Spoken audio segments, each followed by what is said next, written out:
Graça e paz. Olha só, os 12 discípulos também tiveram suas orações inapropriadas. Orações que não deveriam ter sido feitas. Orações que demonstravam apenas o que eles tinham no coração e que não estavam alinhadas com o desejo de Deus. Como, por exemplo, pedir fogo do céu para destruir uma cidade de samaritanos. Só porque a cidade foi hostil para com eles. Também não conseguiram, os 12, operar uma cura milagrosa e ficaram sem saber o que fazer diante do fracasso. Lá em Mateus 17 e Marcos 9. Aí Jesus chegou e censurou-lhes a falta de fé. Jesus chegou e censurou a falta de fé dos discípulos.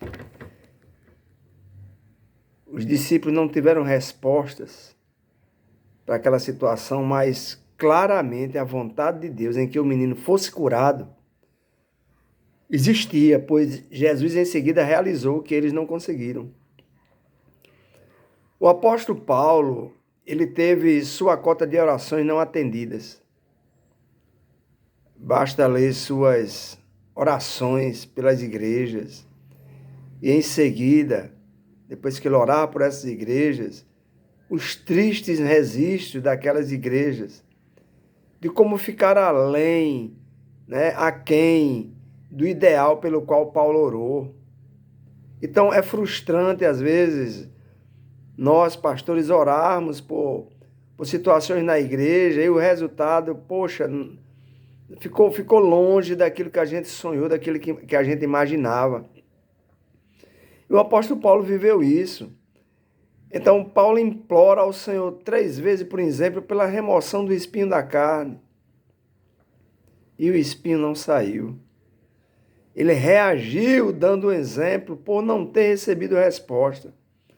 Superando a decepção de não receber, é o que nós devemos fazer. O que queremos, e em troca, Paulo aceitou o que recebeu. Ele é um exemplo para nós de como devemos lidar, tratar com essa situação de não termos nossas respostas conforme o que pedimos. Em 2 Coríntios, capítulo 12, verso 9 e 10, Paulo disse que Jesus disse para ele em resposta ao pedido para tirar o espinho da carne: a minha graça te basta, é tudo o que você precisa, pois o meu poder é mais forte quando você está fraco.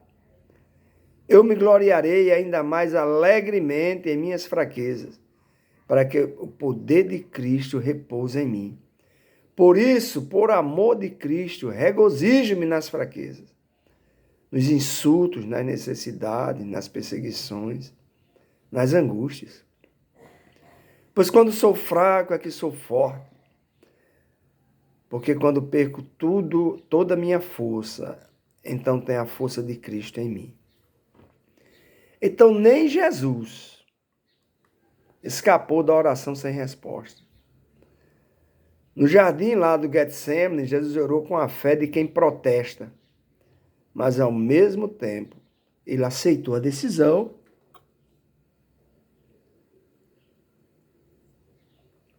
contrária ao seu pedido. Orou a Deus pedindo ajuda e suplicando: afasta de mim este cálice. Depois se dirigiu aos seus amigos discípulos, que dormiam profundamente. Depois foi levado aos líderes religiosos que o acusaram. Depois foi condenado pelas autoridades. Depois o obrigaram a disputar com Barrabás quem seria solto e quem seria crucificado. E o povo o rejeitou. O mesmo povo que ele curou, o mesmo povo que ele multiplicou os seus alimentos. Por último, lá na cruz ele soltou um grito de abandono. Meu Deus, por que me abandonaste? Jesus passou por isso e nós passamos também.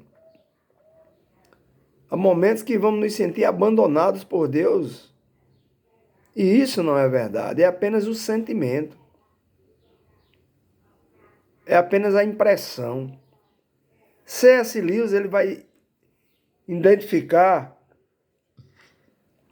essa sequência que Jesus viveu de desamparo como retrato da nossa situação humana. Ou seja, cada corda se rompe no momento que você agarra essa corda. Foi a sequência de situações que ele viveu, levado de um lugar para o outro, sendo acusado sempre, até disputar com Barrabás quem ia para a cruz e quem ia ser solto. Ou seja, cada corda se rompe no momento que você agarra essa corda.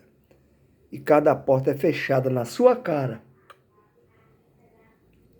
no momento em que você se aproxima dela.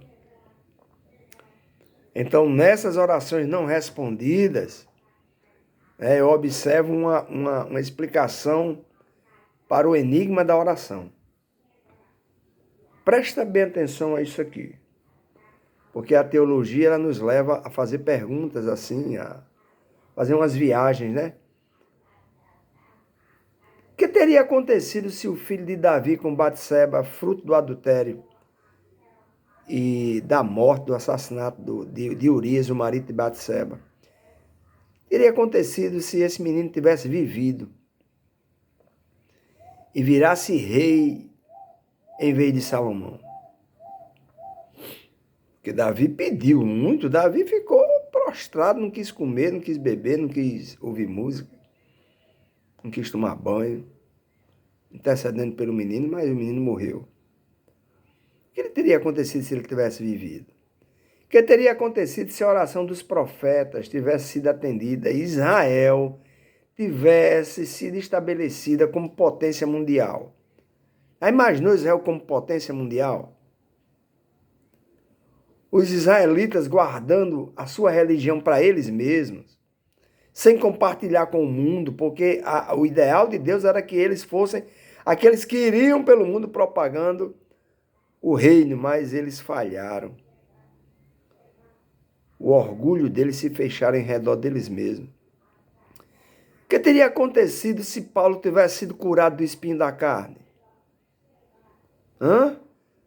Talvez tivesse se tornado um pregador missionário mais ágil sem o espinho. O espinho incomodava, mas sem o espinho talvez tivesse ficado com mais agilidade. Porém, seria um homem insuportável, cheio de orgulho, soberbo, como ele mesmo temia, por causa das revelações que recebeu do Senhor. Por fim, o que teria acontecido se Jesus tivesse sido atendido em sua oração?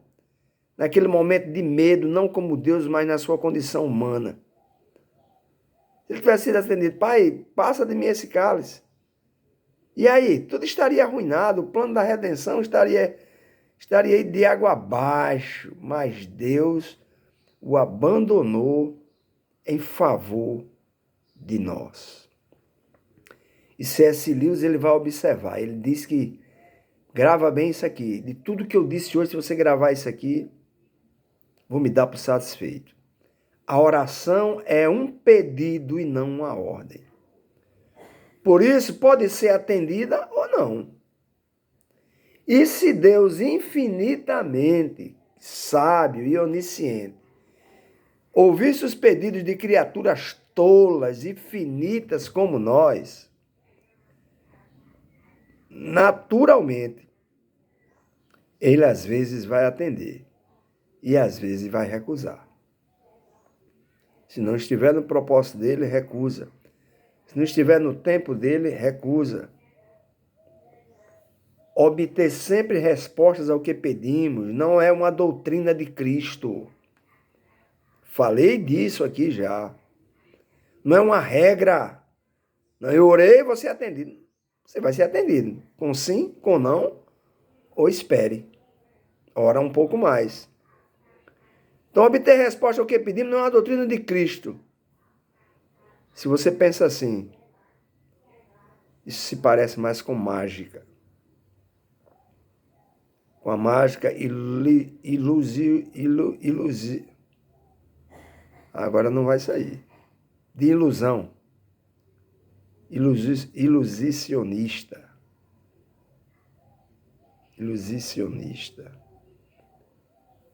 Não é isso. Não é isso. Amém? Então vamos nos conformar. Porque resposta vem. Sim, não e ora mais. Espera, aguarda. Não é o tempo, não é o propósito, não é esse. Algumas vezes Deus vai responder já. É urgência, não tem como adiar. E geralmente ele faz isso quando é para usar de misericórdia. Não tem outro jeito ali, o Senhor chega com misericórdia e atua. Mas nem sempre vai ser assim. Então se conforme. Esse é o seu Deus, Deus que você serve, ele não deixa de ser Deus por causa disso, sempre será Deus. E vamos deixar de ser mimados, né? E entender errado o que está escrito, o que a Bíblia diz. Esse é o nosso propósito aqui. Amém? Então pensa nisso aí e vamos à prática.